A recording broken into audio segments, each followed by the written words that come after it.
All right, let's go back in just for a second. Let's talk about, again, what the face is doing, what the shape of the club's doing, and then how the body is kind of responding to that. Okay, so again, through the impact area, let's go ahead and take it back. So now remember, Niall is going to go ahead and transition with his lower body here. Okay, so he's going to feel how the lower body is actually working back toward the target. We're doing downswing, so he's going this way. All right, now he's going to start rotating his chest, arms, and his hips back through the swing for maximum efficiency. And I want you to watch the tip end of the stick. Notice that it's actually squaring through the ball. But notice that it's actually starting to square about 6 to 8 inches behind the ball. If he was already shut in this position, he couldn't release the club through the shot. It's actually still open to the target. So it's actually always releasing. I get a question all the time when I'm doing teacher workshops is, when do you release the club?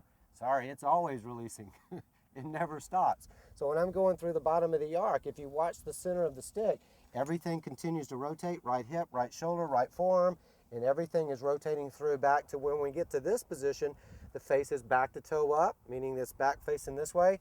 Look how well matched up his body parts are here. One of the things that I noticed with Niall is that when I first started working with him, he was a little out of sync with his torso and his hips and his club. So he was losing a little speed. Because he was a great athlete, he could save it with his hands and his arms sometimes.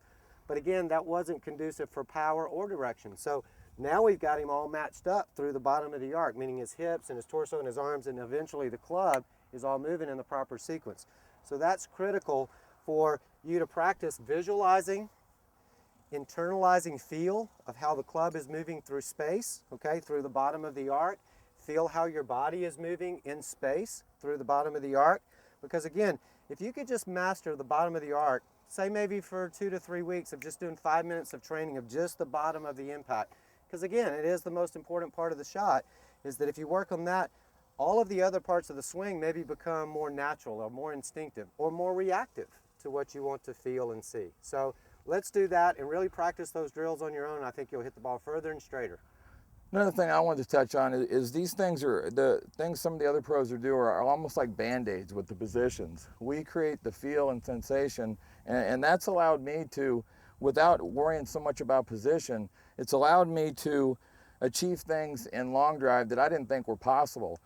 When I first started working with Buck, my ball speeds were around 216, some of the highest on the planet.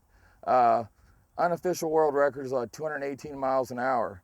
Buck told me, and I thought he was crazy, that he thought we could get to over 225 at some point. I'm like, no way, it's not possible. About 3 weeks ago, we got to 222, and we still haven't hit the other phases of what Buck and I are working on together. So by doing these drills, you're going to be able to do things that you never thought you were going to imagine you're going to be able to do. So do these drills like we were telling you at home, visualize and feel that sensation, and you're going to hit the ball a lot better.